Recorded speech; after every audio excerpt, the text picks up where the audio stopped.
expondo a sã doutrina. Irmão Cauã pode vir aqui, nós vamos orar ainda por ele, pelo estudo que ele vai administrar. Como eu falei para vocês, eu vou estar saindo agora, o irmão Cauã vai continuar ministrando o estudo, então prestem bem atenção na palavra. Um pouco antes de o estudo acabar, eu retorno para a gente finalizar aqui também com os louvores. Vamos orar. Pai Santo, Pai Bendito, graças te damos pela tua bondade, misericórdia e graça, mais uma vez, a nós concedida. Nós te apresentamos, ó Deus, teu servo, irmão Cauã. Fala com ele e por ele. Fala nele e através dele ao nosso coração. Ó Deus, ministra o coração do teu povo nessa manhã, por meio da tua palavra. Traga iluminação à mente do irmão Cauã, para que, com base naquilo que ele estudou, ele consiga compartilhar, transmitir da maneira mais dinâmica e clara possível. Que a palavra que sair dos lábios dele seja a palavra do Senhor e saia dos lábios dele direto para o coração do teu povo. Fala, Senhor, nessa manhã aos teus servos e também, ó Deus, toca e opera no coração dessa vizinhança. Fica conosco nessa manhã, Senhor. Essa é a nossa oração em nome de Jesus. Amém. Amém.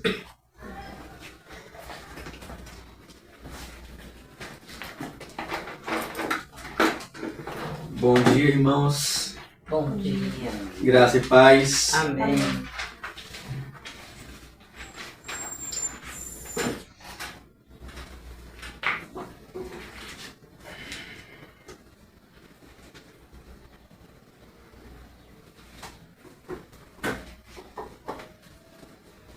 Nós acabamos de estudar os 10 mandamentos.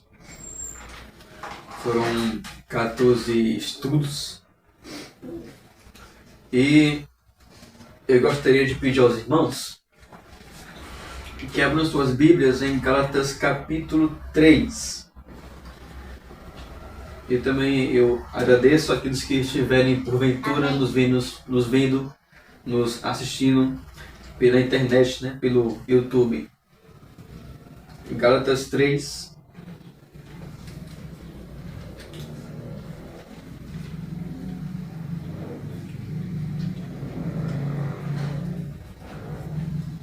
Verso 24. Vou esperar até que todos encontrem. Amém.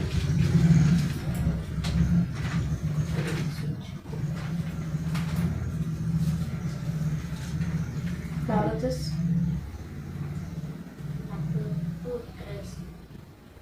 Gálatas 3, 24. Amém.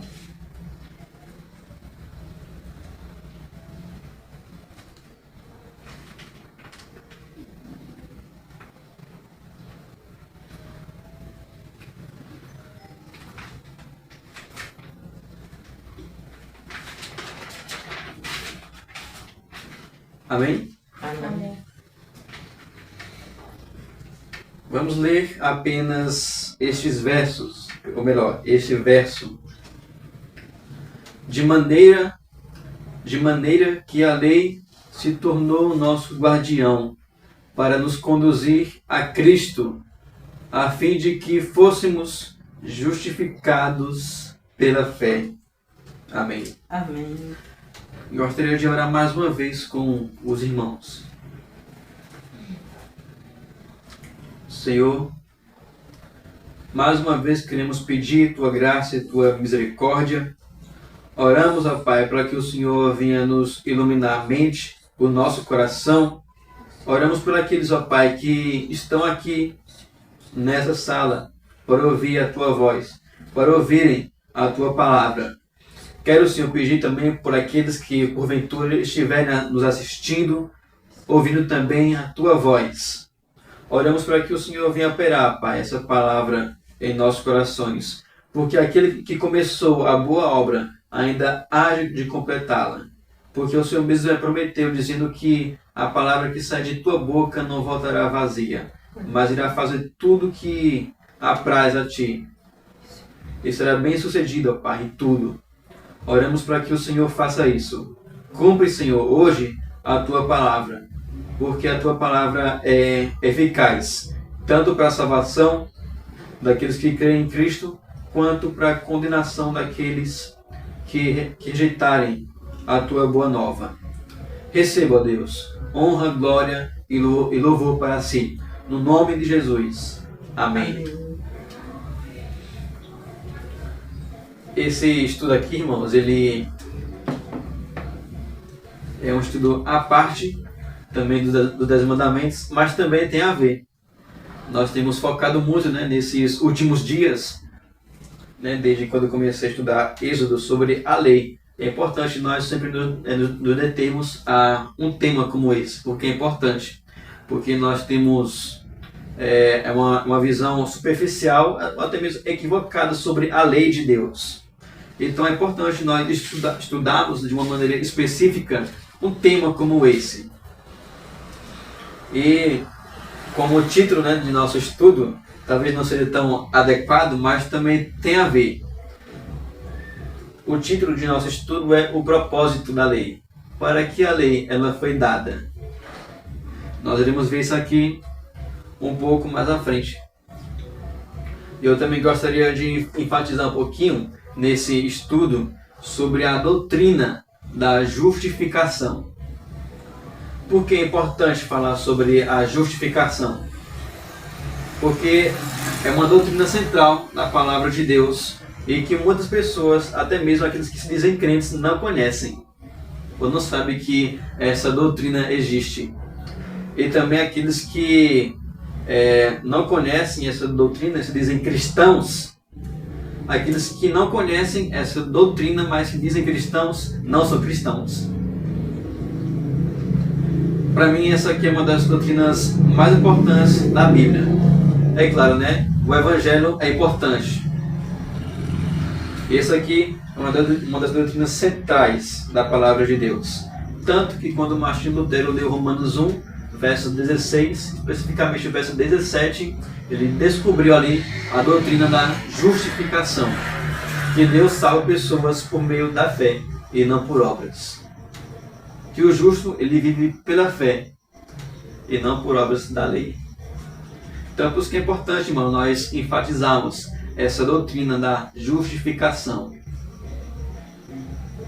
Se é algo que tem que dar brilho em nossos olhos, é essa doutrina. Se é algo que tem que nos fazer desejar mais a Cristo e encher nosso coração de alegria, é essa doutrina. Porque ela é um benefício da salvação. Somente aqueles que são eleitos é que recebem esse benefício. Então, irmãos, aqui na carta de Gálatas, eu gostaria de primeiro dar uma introdução para nós chegarmos nisso, né?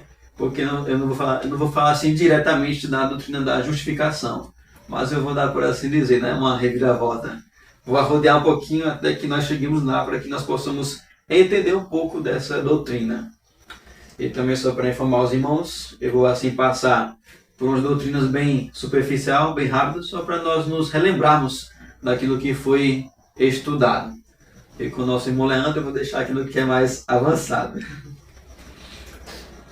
Então, irmãos, primeiro, né, nessa introdução, o irmão Zói pode falar. Essa é só o verso 24, né? Só 24.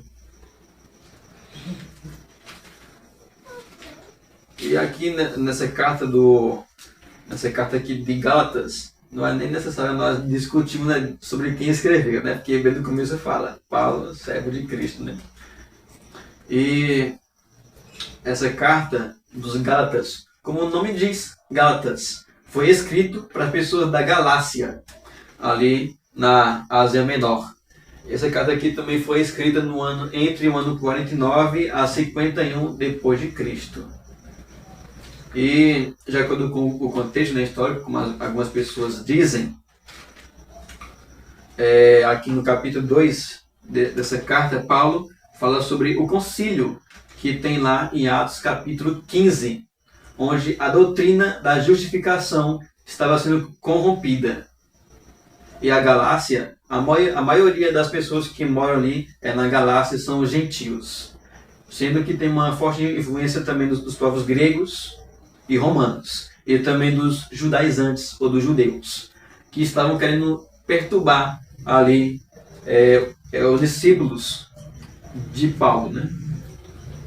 E essa doutrina estava sendo distorcida ali, bem no início da era cristã. E, infelizmente, os gálatas que estavam aprendendo o Evangelho estavam se desviando da palavra de Deus. Também, só para enfatizar, a palavra Galácia, né, ela tem dois sentidos. O primeiro é que a Galácia é um lugar ocupado por pessoas galenses, são pessoas nativas daquela região. E segundo, essa palavra também tem a ver com a província de Roma, ou seja, todo o lugar que era dominado por Roma era chamado também de Galácia. Tem esses dois sentidos, né? Galácia, um lugar habitado somente por gálatas. Os gauleses. Ou Galácia, um lugar assim dominado por romanos. Ok, irmãos? Estão entendendo? Então, é importante nós entendermos isso. Porque tem, entre os estudiosos tem uma controvérsia aí. Não, essa palavra, essa carta aqui foi dirigida aos gálatas étnicos da Galácia. E não aos gálatas fora da Galácia. Mas como a Galácia, a maioria eram gentios, então provavelmente essa carta aqui foi escrita ali na província de Roma, um lugar dominado pelos romanos. Então lá em Atos 15, a doutrina da justificação pela fé estava sendo distorcida. Os judeus diziam que eles, os gálatas, tinham que serem prosélitos, tinham que voltar ao judaísmo, tinham que ser prosélitos e obedecer toda a lei, os 10 mandamentos, para ser salvo, como requisito para a salvação. Então Paulo, ele escreve essa carta aqui dos Gálatas com dois propósitos. Primeiro, para se contrapor, para se opor aos falsos mestres. Tudo que nós vemos aqui no verso 6 do capítulo 1. Estou muito surpreso em ver que vocês estão passando tão depressa daquele que o chamou na graça de Cristo para outro evangelho, o qual, na verdade, não é outro, porém há alguns que estão perturbando vocês e querem perverter o evangelho de Cristo. Mas, ainda que nós, ou mesmo um anjo vindo do céu, pregue a vocês um evangelho diferente daquele que temos pregado, que esse seja anátema. Como já dissemos, e agora repito, se alguém está pregando a vocês um evangelho diferente daquele que já receberam, que esse seja anátema, né, ou amaldiçoado. E no capítulo 4, verso 17 diz: esses, os falsos profetas, os falsos mestres, esses que se mostram tão zelosos em relação a vocês, não estão sendo sinceros.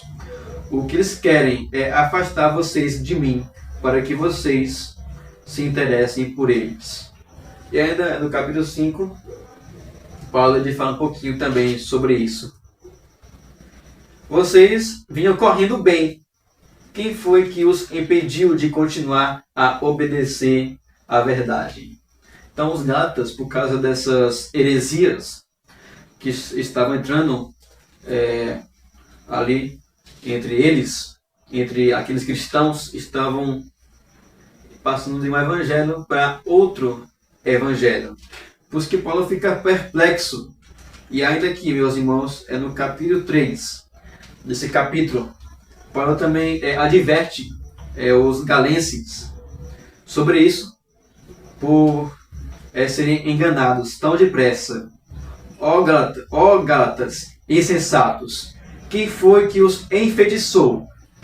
Não foi diante dos olhos de vocês que Jesus Cristo foi exposto como um crucificado? Ele está dizendo assim: Mas como é que vocês puderam ser tão enganados facilmente? E Paulo exorta aqui eles com a experiência própria deles.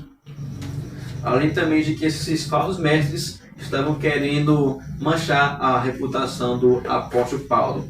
E aí para Paulo, por assim dizer, restabelecer sua reputação, restaurar sua reputação, aí Paulo ele apela para a experiência dos Gálatas. Como aqui diz, verso 2, quero apenas saber isto, vocês receberam o Espírito pelas obras da lei ou pela pregação da fé? Isso é, vocês receberam o Espírito por obedecer à lei ou foi por ouvir o Evangelho? Exatamente aqui a resposta é clara, né? Foi pela fé. Ninguém recebe o Espírito se não for pela fé em Cristo. Porque é pela pregação da fé que gera a fé. E ninguém pode receber o Espírito ou ser recebido por Deus senão pela fé. A lei, ela não gera a fé. E aqui dos versos 9, ou melhor, versos 6 a 9, Paulo ele vai fazer alguns argumentos sobre a justificação. O primeiro argumento que ele fala sobre a justificação sem as obras é com o exemplo de Abraão, que foi justificado sem as obras. Por isso que ele disse, é o caso de Abraão, que creu em Deus e isso lhe foi atribuído para a justiça. E lá em Romanos, no capítulo 4, nós também vimos isso, que Abraão ele foi justificado pela fé e não pela circuncisão. Tudo que Paulo pergunta, Abraão, ele foi justificado antes ou depois da circuncisão? Foi antes da circuncisão. A circuncisão era só a evidência de que ele creu em Deus, de que ele foi justificado pela fé. Era só uma manifestação externa da fé de Abraão. Então Abraão não foi justificado pela circuncisão. A circuncisão era apenas uma evidência da fé de Abraão. Era uma marca para ele e para os seus descendentes. Por isso que ele diz aqui, saibam, portanto, que os que têm fé que são filhos de Abraão. E dos versos aqui 10 a 12, Paulo ele usa outro argumento sobre a natureza da lei de Deus, que não pode justificar o homem. Paulo ele faz o contraste entre a maldição da lei e a justificação pela fé, também com o testemunho do Antigo Testamento. Pois todos os que são das obras da lei estão debaixo de maldição, porque está escrito, maldito todo aquele que não permanecer em todas as coisas escritas no livro da lei para praticá-las. E aqui no verso 12 diz, ora, a lei não procede da fé, mas aquele que observar os seus preceitos por eles, viverá. A lei não pode justificar o homem. A lei não pode salvar o homem. Você pode crer na lei, mas ela não vai lhe salvar. Mas o que se diz é que se você obedecer essa lei, você vai viver por ela. Se você obedecer essa lei. Isso é ao contrário, né? Se você não obedecer, é morte. Tanto que aqui diz, o justo viverá pela fé, no verso 11. Então é o justo que vive pela fé e não pela lei. E nos versos 13 a 14, Paulo fala sobre o cumprimento da bênção feita a Abraão. Como aqui diz também no verso 8, ora, tendo a Escritura previsto que Deus justificaria os gentios pela fé, preanunciou o Evangelho a Abraão, dizendo, em você serão abençoados todos os povos. Ou em você serão justificados todos os povos. Pode ser entendido assim. E aqui nos versos 13 a 14 e em diante, ou melhor, versos 13 a 14, Paulo fala sobre esse cumprimento da lei. Cristo nos resgatou da maldição da lei, fazendo-se Ele próprio maldição em nosso lugar. Porque está escrito, maldito todo aquele que for pendurado em madeira. E aqui ele diz, para que a bênção de Abraão chegasse aos gentios em Cristo Jesus, a fim de que recebêssemos pela fé o Espírito prometido. Então a bênção, irmãos, que Deus fez. Então, irmãos, a promessa que Deus fez a Abraão era a promessa da justificação, a promessa da salvação por meio de Cristo, junto com todas as bênçãos que vêm dele. E dos versos 15 a 22, Paulo, ele principalmente argumenta aqui, nesses versos, que a lei não pode anular as promessas de Deus. Porque é pela promessa que nós seremos salvos e não pela lei. Esse aqui é um dos quatro argumentos que Paulo usa. Que a lei não pode invalidar ou anular a lei de Deus. Ou melhor, a promessa de Deus. Amém. Ora, as promessas foram feitas a Abraão e ao seu descendente. Não diz aos descendentes, como falando de muitos, porém, como falando de um só, e ao seu descendente, que é Cristo. Por que, irmãos? Aqui é claro, eu estou fazendo um resumo, porque não precisa de nós lermos, né? Esses versos para entender muito. Porque Deus prometeu que iria salvar a humanidade por meio de Abraão. Esse aqui também diz, é no verso 21. Porque se fosse promulgada uma lei que pudesse dar vida, que pudesse salvar, então a justiça seria de fato procedente da lei, né? E não da promessa. Então Deus fez uma promessa, Abraão, em você, por meio de você virá o Salvador, que é Cristo. E por meio desse Salvador, os gentios irão alcançar a vida eterna. Mas, se Deus, fazendo essa promessa, ele desse uma lei que também desse vida com uma promessa, então a lei iria anular a promessa, já que a lei desse vida. Mas não, a lei ela não dá vida, porque é impossível cumpri-la. Por isso que Paulo, ele já vai logo fazendo esses argumentos para que os gentios, para que ninguém pergunte. Então, logo, para que serve a lei? No verso 19. Logo, para que serve a lei? E Paulo aqui dá dois argumentos. Primeiro, que ela foi acrescentada por causa das transgressões, por causa dos pecados. Até que viesse o descendente a quem se fez a promessa.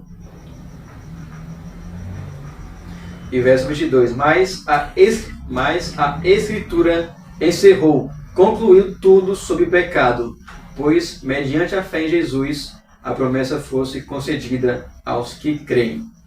E por último, para nós terminarmos de recapitular esse capítulo, dos versos 23 a 29, Paulo ele vai falar sobre a justificação realizada na vida dos Gálatas. Nós não iremos ler todos os versos. Amém? Amém. Isso aqui é só uma introdução. Verso 23. Mas, antes que viesse a fé, estávamos sob a tutela da lei e nela encerrados, para que essa fé, que no futuro haveria de ser revelada.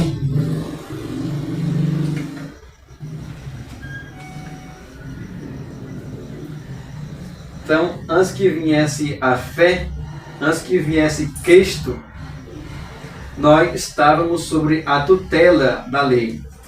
É interessante, irmãos, que essa expressão tutela da lei se refere a um escravo que cuida de uma criança. A um escravo que vai cuidando da criança, alimenta ela, que protege a criança até ela ficar grande.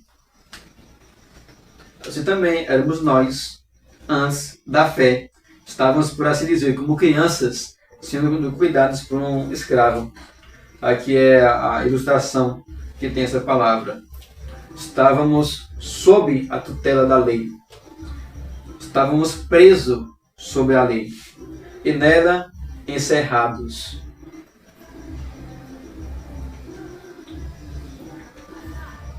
Mas eu gostaria, irmãos, de recapitular uma das coisas assim que nós sempre esquecemos e que também sabemos, né, sobre um testemunho solene da palavra de Deus.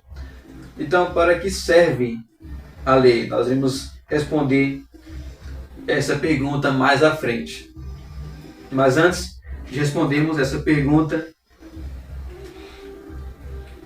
eu gostaria de destacar aqui 3 pontos sobre um testemunho solene. O primeiro é que a Bíblia, antes da justificação, antes da salvação em Cristo, a Bíblia ela nos apresenta a queda do homem, quando o homem peca contra Deus. Lá em Gênesis 3, 16, 17. De toda árvore você pode comer, do jardim do Éden, né? Deus fala a Adão. Mas da árvore do conhecimento do bem e do mal não comerá, porque no dia que dela comer, certamente morrerás. Então ali a morte, era 3 tipos de morte, né, como os irmãos sabem. A morte física, a morte espiritual e a morte eterna. Então quando Adão peca, ali quando ele quebra aquela lei, ele morre espiritualmente. E depois fisicamente. E por último, se ele não se arrependesse, eternamente. E a queda, a quebra do mandamento de Deus. E segundo, a Bíblia ela também fala sobre a representatividade. É a maneira que Deus trabalha com o homem. Aí é que nós podemos responder aquela pergunta.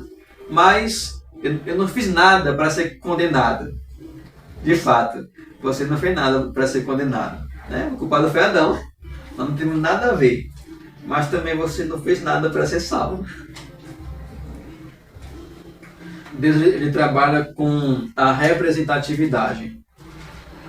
Aqui em Romanos capítulo 5, verso 12 diz: portanto, assim como por um só homem entrou o pecado no mundo, e pelo pecado veio a morte, assim também a morte passou a toda a humanidade, porque todos pecaram. É a representatividade. Se o cabeça cair, todos os demais caem também. É como o rei, né? Nas guerras antigas, se o rei ele perdesse a guerra, o que aconteceria? Ele e os demais seriam escravos dos seus inimigos. Ou todos iriam ser passados à espada, iriam morrer. Então o rei perdendo a guerra, todos perderiam. É quase como o time de futebol, né? Vai lá, Flamengo. Aí de repente você está naquela torcida, aí o Flamengo perde. A partida é de futebol. O Flamengo perde e você fica triste, porque se o Flamengo perder, é como se você também tivesse perdido. Então chegou a moda, irmãos. Assim também com a palavra de Deus. Deus lhe trabalha com a representatividade. Embora alguns possam rejeitar essa ideia, embora algumas pessoas possam não gostar disso, é assim que Deus trabalha, por meio da representatividade. Porque Adão pecou, logo todos pecaram. Como alguns dizem, Adão pecou por nós, porque ele é o nosso cabeça. E nós pecamos em Adão. Verso 18 de Romanos 5. Portanto, assim como por um só ato de ofensa de Adão, veio o juízo, o julgamento sobre todos os seres humanos para a condenação. Assim também, por meio de um só ato de justiça de Cristo, veio a graça sobre todos para a justificação que dá vida. Então, quando Adão peca, todos os demais, todos os seus descendentes também pecam e são condenados. Pode falar, Isaac. Davi e Golias com Deus. porque assim, se você me ferir, nós seremos seus escravos. Mas se eu ferir vocês, vocês serão nossos escravos. Então quer dizer que Golias era cabeça lá e Davi também era. Sim, muito bem. Então, por um só pecado entrou a morte no mundo e a condenação. E também, por um só ato de justiça, pela obediência de Cristo, é que nós temos a vida. Representatividade. Abra lá sua Bíblia em 1 Coríntios 15, verso 45.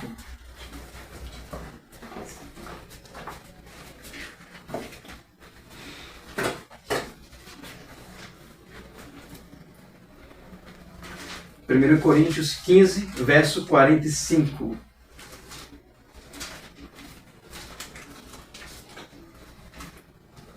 Como é estudo na pregação, nós temos essa liberdade de abrir os versos. 1 Coríntios 15, verso 45. Coríntios? Sim.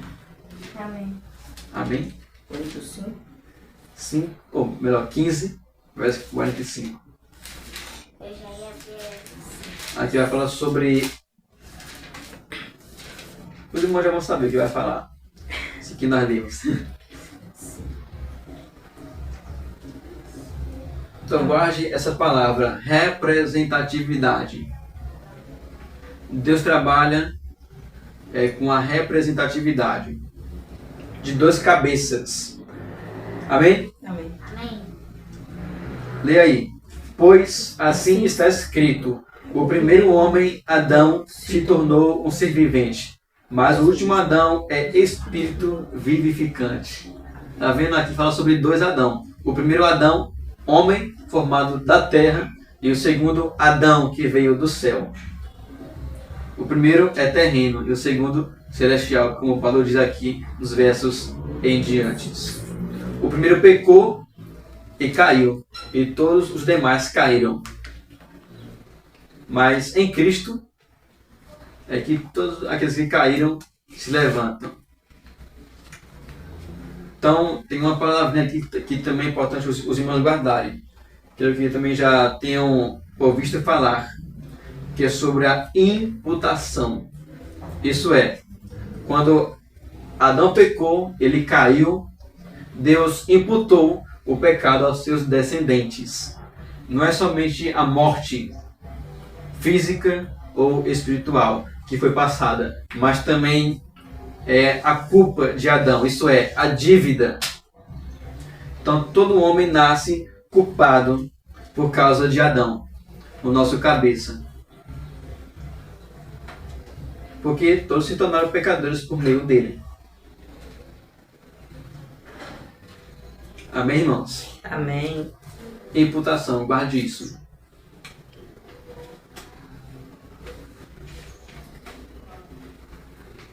E além da queda, além da representatividade, nós também ouvimos muito também falar sobre a depravação total, né, que é uma palavra teológica. E eu descobri somente isto, que Deus fez o ser humano reto, mas ele se meteu em muitos problemas, né? Eclesiastes 7:29. E não há justo nenhum sequer, não há ninguém que faça o bem. Eclesiastes 7:20. E a Bíblia também diz: enganoso é o coração, mais do que todas as coisas, e desesperadamente corrupto. Quem poderá entendê-lo? Jeremias 17:9. É a depravação total. O pecado original, como nós também falamos, é o pecado herdado de Adão. Porque do coração procedem maus pensamentos, homicídios, adultérios, imoralidade sexual, furtos, falsos testemunhos, blasfêmias. Mateus 15:19. E agora abra lá sua Bíblia em Romanos 3, verso 10. para continuar o nosso pensamento aqui. Amém.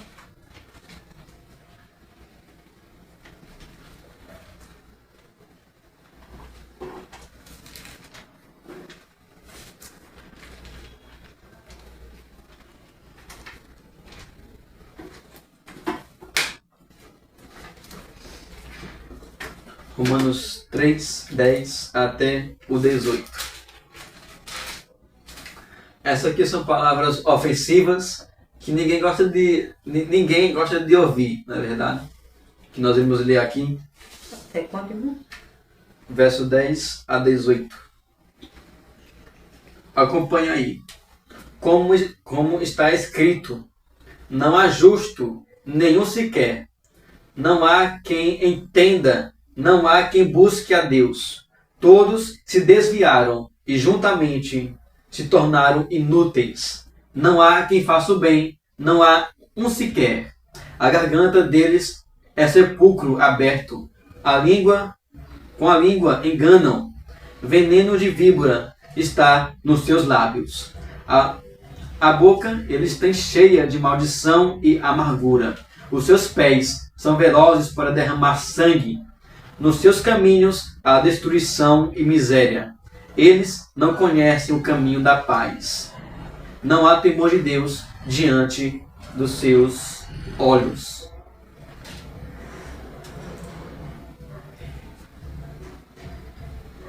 Sem mencionar também o juízo de Deus sobre aqueles que não se arrependerem. Você não fez nada para ser condenado, mas mesmo assim Deus imputa o pecado de Adão em você. Por essa razão que se o homem ele não ter Cristo em sua vida, ele vai morrer eternamente, será condenado, porque a dívida de Adão foi colocada em sua conta. E que dívida é essa? Que Adão deveria cumprir a lei. E como ele não conseguiu cumprir a lei, veio o pecado ao mundo. E essa dívida permeia até hoje. Então, irmãos, com isso, os irmãos podem voltar lá para Gálatas capítulo 3. Hoje é um breve estudo.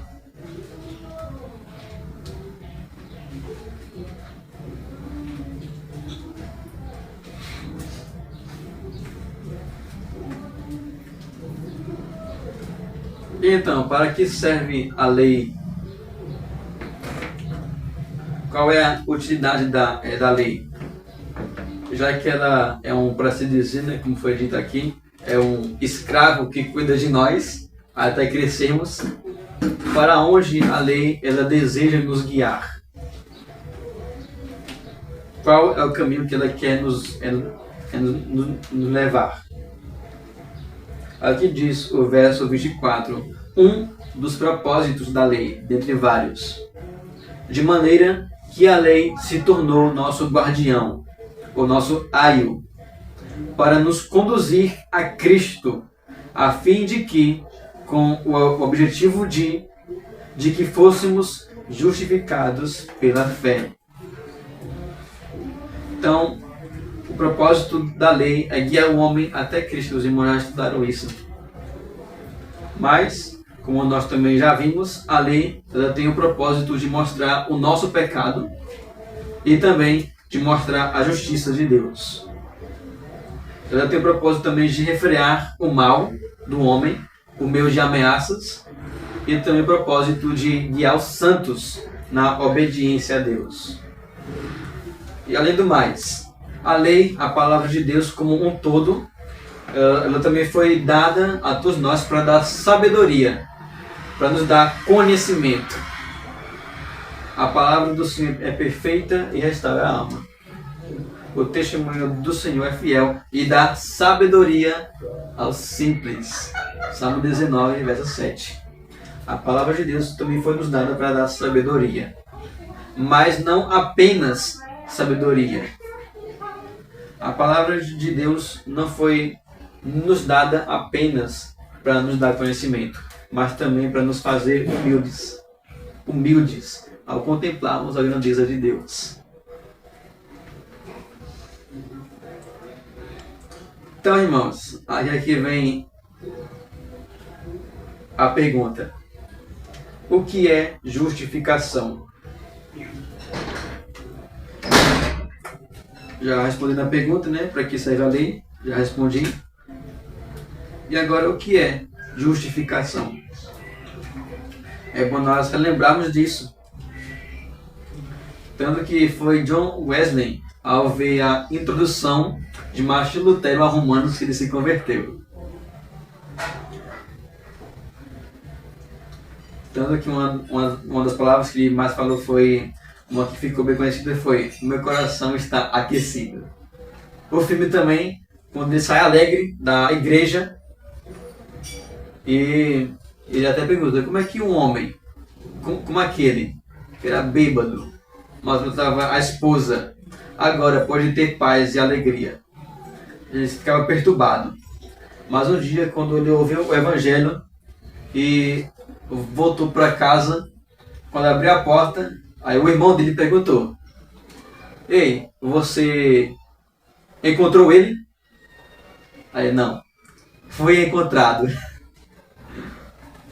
E ali John Wesley e Charles Wesley, eles cantam um hino: por onde a minha alma começará. Você está no filme. Tanto que o homem ele fala assim: cala a boca, eu quero dormir. Não, filme? John Wesley, em coração transformado, pode mudar o mundo. E aí os dois param de cantar, olham para o outro e ainda continuam cantando. E o homem: silêncio! Por quê? É a alegria da salvação. Então, irmãos, o que é justificação? Aí eu coloquei a definição, que também está no Catecismo Maior de Westminster e no Breve Catecismo. Mas aqui eu peguei de um livro, Em que creem os cristãos, de Harold M. Freeline. Justificação, ouça bem isso. Justificação é um ato da livre graça de Deus, pelo qual Ele declara justo a pessoa que crê em Jesus Cristo, vendo nele seu substituto e Salvador. Justificação é um ato da livre graça de Deus. É um ato livre. Deus faz sem nenhuma restrição, somente para aqueles que creem em Cristo. Então, toda pessoa que crê em Cristo, que ele cumpriu a lei em seu lugar, é declarado justo.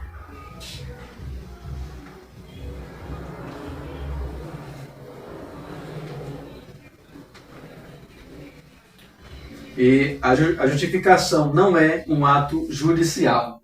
Aí aqui vem uma frase meio complicada.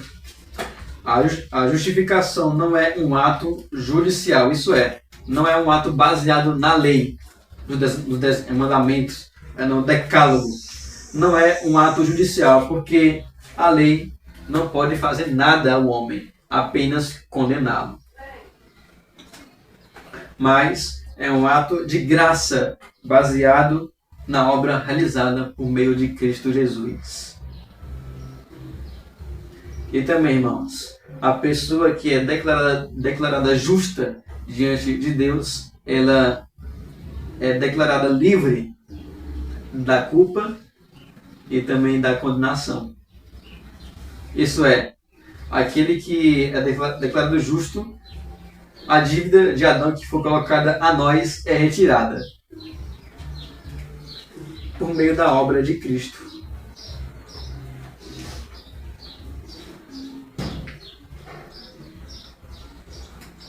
E aqui também, seguindo o livro, né, que eu estava lendo um dia desse, um livro muito bom que meus irmãos também adquirirem, que ele fala sobre a soteriologia. A justificação não é o mesmo que o perdão de pecados. O exemplo disso é um criminoso. O criminoso, ele pode ser perdoado. Só que depois que ele é solto, depois que ele é livre da prisão, ainda assim ele continua sofrendo por causa de seus pecados.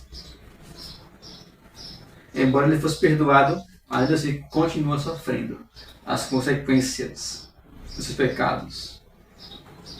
Mas, com aquele que é salvo em Cristo, não é assim.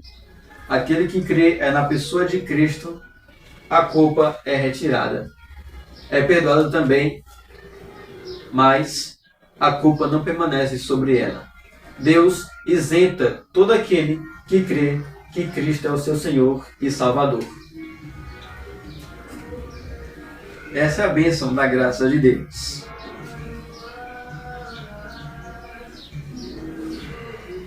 E rejeitar, o benefício desse é uma loucura. Justificar não é o mesmo que declarar uma pessoa inocente, diz Harold M. Freeland. Justificar não é o mesmo que declarar uma pessoa inocente. Por quê? Porque isso seria uma inverdade, não seria verdade. Deus, observe isso, Deus ele pode nos tratar como se fôssemos justos, mas não somos. Deus ele pode nos tratar como se fôssemos pessoas justas, mas não inocentes, porque ninguém é inocente.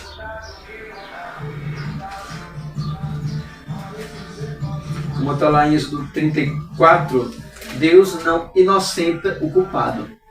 Ainda que você seja perdoado, ainda assim você é culpado. Mas Deus lhe trata como se fosse inocente. E temos essa palavra aqui, justificar, ou justificação, embora ela muitas vezes quer dizer tornar justo. A pessoa que é justificada, ela não se torna justa de maneira plena. Justificação é quando Deus declara que você é justo por meio da fé em Cristo. Então, irmãos, justificar não é a mesma coisa de declarar uma pessoa inocente. Mas mesmo assim Deus nos trata como se fôssemos pessoas justas, por meio de seu Filho Jesus. Não por nossas boas obras, ou por alguma virtude que há em nós, mas pelos méritos de Cristo. Amém, irmãos? Amém. Compreendendo?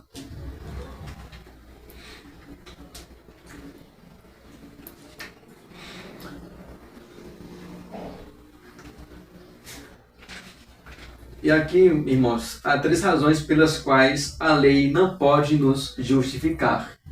3 razões. Uma delas os irmãos já conhecem, e também creio que as outras, mas é bom relembrar.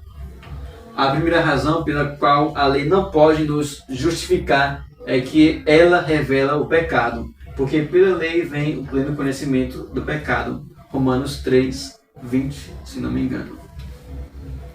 Pela lei vem o pleno conhecimento do pecado. Um exemplo disso é a ilustração do celeiro. O fazendeiro, ele colocava grãos em seu celeiro, sem se importar com ele, porque estava tudo escuro. Estava tudo bem, o celeiro tudo escuro, ele ia lá e colocava o seu trigo, os seus grãos ali. Mas um dia, o filho do fazendeiro decidiu colocar uma lâmpada naquele celeiro. E quando ele colocou aquela lâmpada e acendeu a lâmpada, o fazendeiro viu que o seu celeiro estava cheio de teias de aranhas, cheio de baratas. E é o que tem que fazer agora? Tem que limpar o celeiro, porque ele não percebeu que o celeiro estava sujo. Por quê? Porque estava tudo escuro. Observe que não foi a lâmpada que gerou aquela sujeira. A lâmpada só mostrou, Estava cheia de aranha, cheia de telha. Assim também, irmãos, é a lei. A lei, ela não gera pecado. Ela só mostra o pecado. É como outra ilustração que talvez não seja muito boa, O homem, ele estava do lado de uma janela ele pensava que o mundo inteiro estava sujo. Até que outra pessoa pegou um pano e limpou a janela. Ele viu que não era assim. Mas não. A lei é que mostra que o nosso coração está sujo. E não o mundo, né? O nosso coração.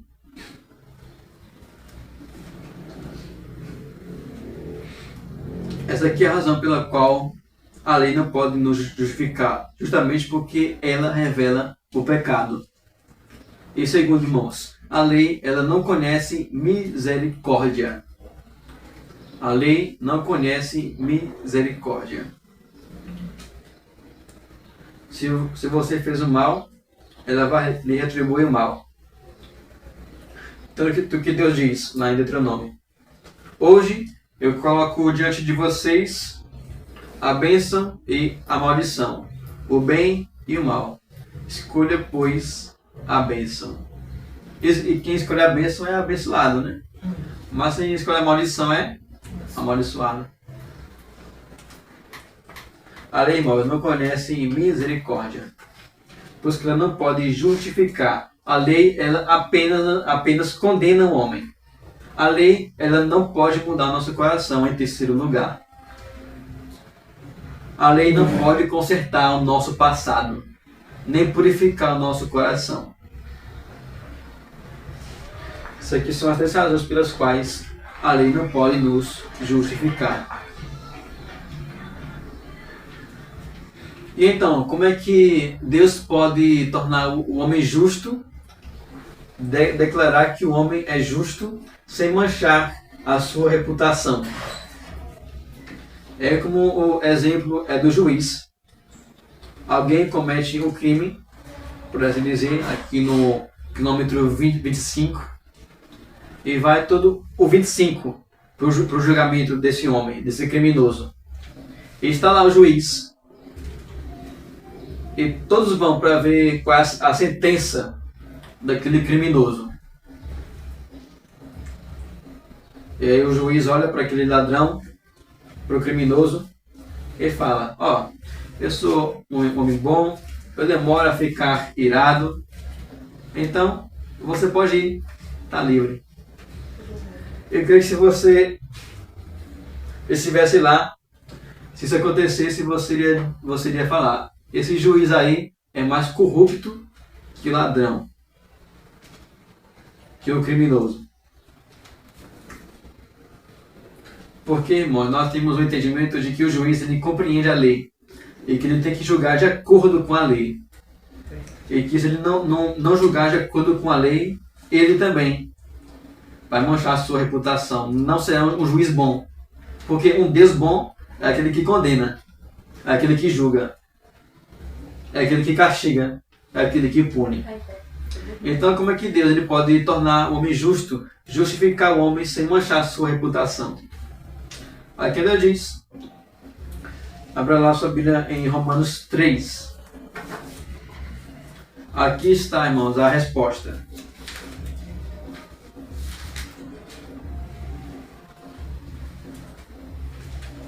Amém. Romanos 3, versos 23 a 26. Aqui é para nós concluirmos. Romanos 3, versos 23 a 26. Achei. Esses aqui são os versos que Paul Washley usa muito para pregar o Evangelho.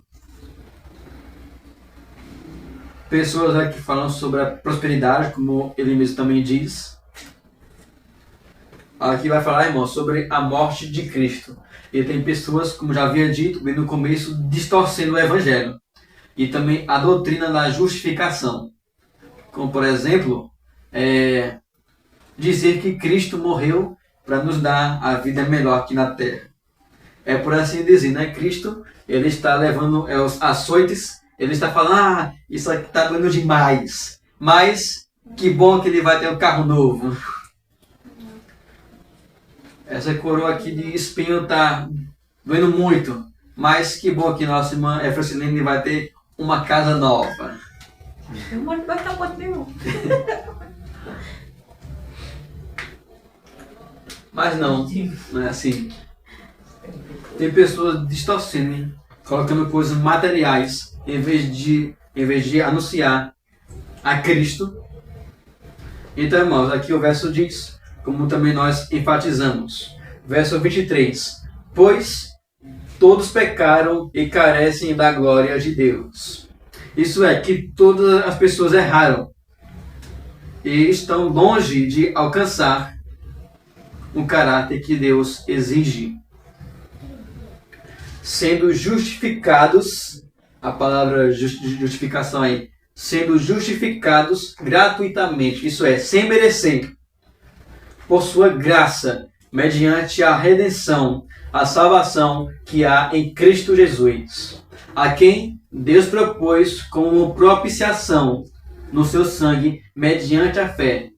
Deus fez isso para manifestar a sua justiça, por ter Ele, na sua tolerância, deixado impunes os pecados anteriormente cometidos, tendo em vista a manifestação da sua justiça no tempo presente, a fim de que o próprio Deus seja justo e justificador daquele que tem fé em Jesus. Então, irmãos, para concluirmos, como é que Deus pode tornar uma pessoa justa? A resposta é por meio de seu Filho Jesus. Como? Aqui tem uma palavra que eu gostaria que os irmãos se atentassem. No verso 25. A quem Deus propôs como propiciação. Deus colocou Cristo como propiciação. Mas o que é isso, propiciação? Os irmãos sabem, né? E o que é propiciação? Os irmãos podem responder? Tem a ver. Propiciação, ou propício, né? Daí que vem a palavra propício. A palavra propiciação vem do Antigo Testamento. Propiciatório. É a tampa da arca. E a arca era um lugar onde tinha os mandamentos ali de Deus, o cajado de Arão e o maná. Propiciação também é resumido como sacrifício? Não. Não? Tem a ver. A propiciação, ela é, posso dizer, é o resultado do sacrifício. Eu vou explicar agora. Propiciação vem de propiciatório. Que é a tampa da Arca da Aliança. Então, no Antigo Testamento, para que Deus perdoasse o homem, o que tinha que ser feito? Tem que pegar um cordeiro, e a pessoa que ofertava o cordeiro tinha que colocar a sua mão em cima da cabeça do cordeiro, como por assim dizer, de modo simbólico, estivesse transferindo os seus pecados ao cordeiro. Então o cordeiro era morto e o sangue era colocado em cima do propiciatório, em cima da tampa. E aquele sangue cobria a lei. E assim o pecador era reconciliado com Deus. O que acontecia? O propiciatório, ele apaziguava a ira de Deus. Então assim, Deus ele ficava propício ao pecador. Ou seja, Deus recebia, por exemplo, assim, quando a pessoa se arrepende de seu pecado e busca Ele em oração, Deus ouve, né? Deus reclina ao ouvido. Então é isso, irmãos. O cordeiro, ele morria em lugar do homem, para que o homem pudesse viver. Tudo que algumas pessoas perguntam, mas por que esse cordeiro aqui? A propiciação, irmão, é diferente da expiação, no caso. É a mesma coisa, na verdade. Que a expiação ou melhor, os termos são diferentes. Propiciação é você apaziguar a ira de Deus. Tanto que se você vê, quando o sacerdote ele entrava também no Santo dos Santos, o que acontecia para que Deus não matasse o sumo sacerdote? O santo dos santos, ficava coberto por uma nuvem. Para quê? Para que Deus não visse o sacerdote e matasse ele. Então, por assim dizer, Deus não ficava irado com ele. E a expiação é você cobrir o pecado. Então, o pecado ele era coberto por meio do sacrifício. Então, é parecido, semelhante. Essa palavra diferente para se referir à mesma coisa, encobrir o pecado. Então, se você via a nuvem encobrir o sacerdote, né? O sangue encobria a lei que condenava o homem. E no Novo Testamento, quem é o Cordeiro? Cristo, né? Cristo. Quando João vê Cristo, eis o Cordeiro de Deus que tira o pecado do mundo. João 1:29. E outra coisa, irmãos. Deus, ele imputa os nossos pecados em Cristo. Abra lá sua Bíblia em Salmo 69. Se eu não me engano, aqui é verso 9.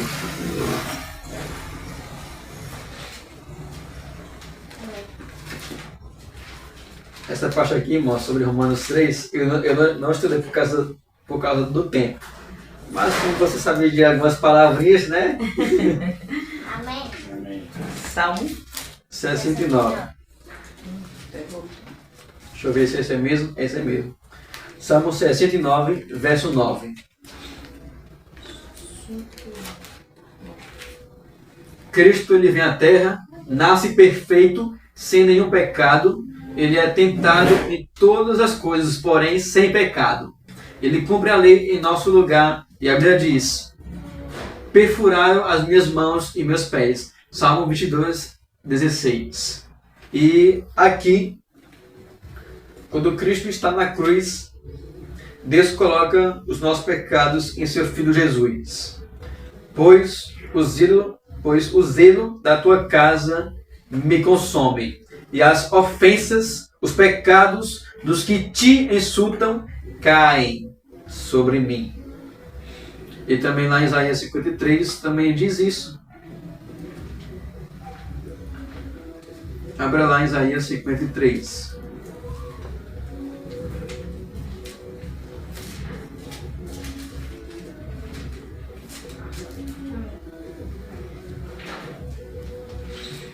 Versos 4 e 5. Certamente ele tomou sobre si as nossas enfermidades e as nossas dores levou sobre si. E nós o considerávamos como aflito, ferido de Deus e oprimido. Mas ele foi transpassado por causa das nossas transgressões e esmagado por causa das nossas iniquidades. E o castigo que nos traz a paz estava sobre ele, e pelas suas feridas fomos sarados. E por último aqui, verso 6. Todos nós andávamos desgarrados como ovelhas, cada um se desviava pelo próprio caminho, mas o Senhor fez cair sobre ele a iniquidade de todos nós. Percebeu? Deus fez cair sobre Cristo todos os nossos pecados. Então, se você olhar lá nos Evangelhos, quando Cristo está crucificado, ali nas 12 horas da tarde, uma nuvem negra toma conta do cenário. E aquelas nuvens, os estudiosos dizem que ali são os nossos pecados colocando sobre Cristo. É bem interessante um desenho que ilustra isso. Cristo, ele está lá na cruz e de repente está tudo preto. E quando Cristo está ali na cruz, o desenho ilustra assim: as trevas. Um monte de treva entrando nele. E cada treva tinha o seu nome. Tem o pecado entrando nele. De um por um.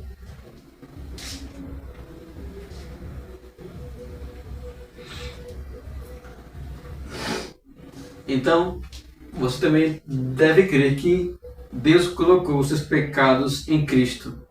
E que também Cristo foi punido em seu lugar.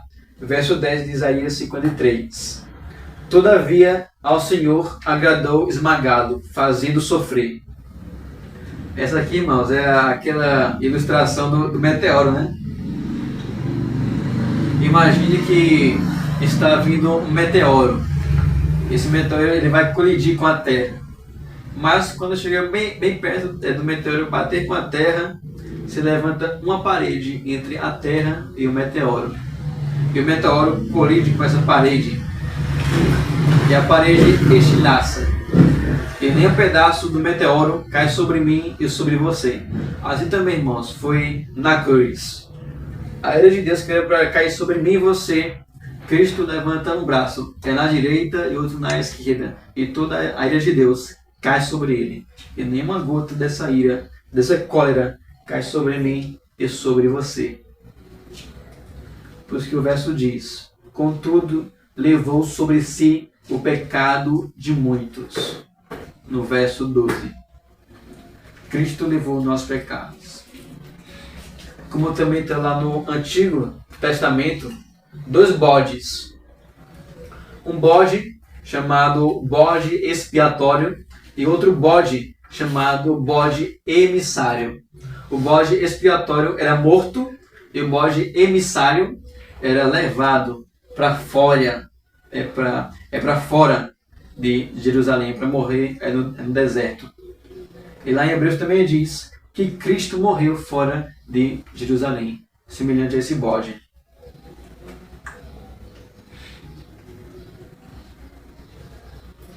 E assim, irmãos, a ira de Deus que cai sobre Cristo é apaziguada.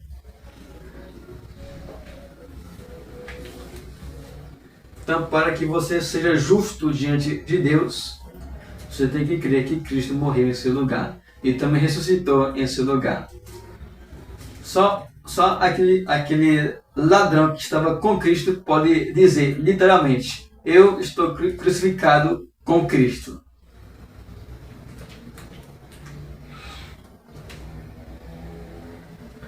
Aqui diz também que deixou muitos pecados impunes. É como se Deus estivesse negando a si mesmo a punir a humanidade, para que ele colocasse esses pecados sobre seu Filho Jesus. E outra coisa, irmãos, por último, os nossos pecados são colocados sobre Cristo e a justiça de Cristo, tudo aquilo que Cristo fez de bom aqui nessa terra é colocado na minha e na sua conta. Por quê? Para que nós pudéssemos ser salvos, tínhamos que ser perfeitos, tínhamos que cumprir toda a lei. É como aquele exemplo da balança, né? Aquela balança de 2 pratos. Coloque a justiça de Deus em um lado da balança. Depois coloque a sua justiça do outro lado. A balança ela vai pender, né? Vai despecar. Vai despecar. Como também disse Paul Walsh, se a nossa salvação dependesse 99% de Cristo e 1% de nós estávamos perdidos. Porque a justiça deve ser plena, completa. Então, o que deve se fazer com essa balança, preste atenção. Tem que tirar a nossa justiça e colocar a justiça de Cristo para que possa se igualar com a de Deus. E assim Deus pode falar, estamos quites. Amém.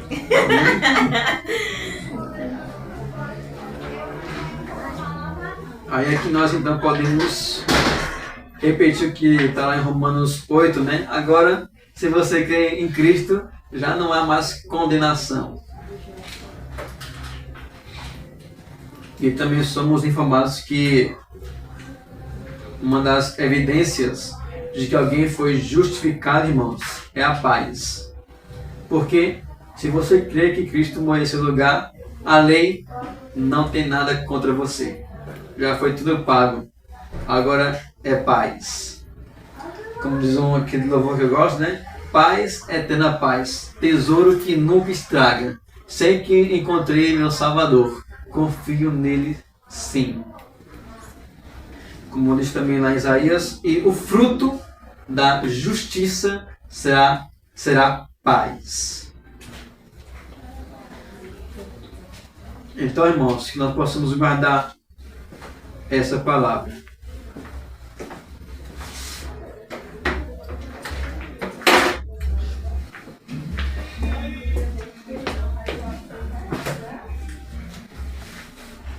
Porque aqui, irmão, certamente entre nós tem bode e tem ovelha. Como alguém disse, né? Entre 8 universitários, entre 8 pessoas profissionais de trabalho, tem um analfabeto. E quem sabe, né? Entre 8 pessoas salvas, uma pode não ser salva. Quem sabe esse seja você? Quem sabe esse seja eu? Então que Deus, irmãos, tenha misericórdia de nós. Que nós também possamos ter paz. Que não possamos assim ficar sempre, constantemente com aquele peso em nossa consciência, como se Deus não tivesse nos perdoado. Se Deus perdoou você, por que ficar se lembrando? É do passado, dos seus pecados. Por que ficar se remoendo, né, com isso? Deus perdoou você e lançou os seus pecados no mar do esquecimento. Então, irmãos, que nós possamos também não usar a justificação como um argumento para viver em pecado. Que Deus nos dê temor e tremor, né, como está lá em Hebreus 10, 26. Porque se continuarmos a pecar de propósito, depois de termos recebido conhecimento da verdade, já não resta sacrifícios pelos pecados. Pelo contrário, resta apenas uma terrível expectativa de juízo e fogo, prestes a consumir quem? Os cristãos? Não, os adversários. Então, se você conhece essa doutrina da justificação, da expiação, da perfeição de Cristo, tudo isso, né? Os 5 pontos é do calvinismo e tudo mais, a reforma é protestante. Se você conhece a palavra de Deus, mas vive como se ele não existisse, infelizmente para você só resta a ira de Deus. Mas que o Senhor nos ajude, irmãos, ter temor e tremor. Amém? Amém. Oremos, irmãos, vamos orar para nós concluirmos.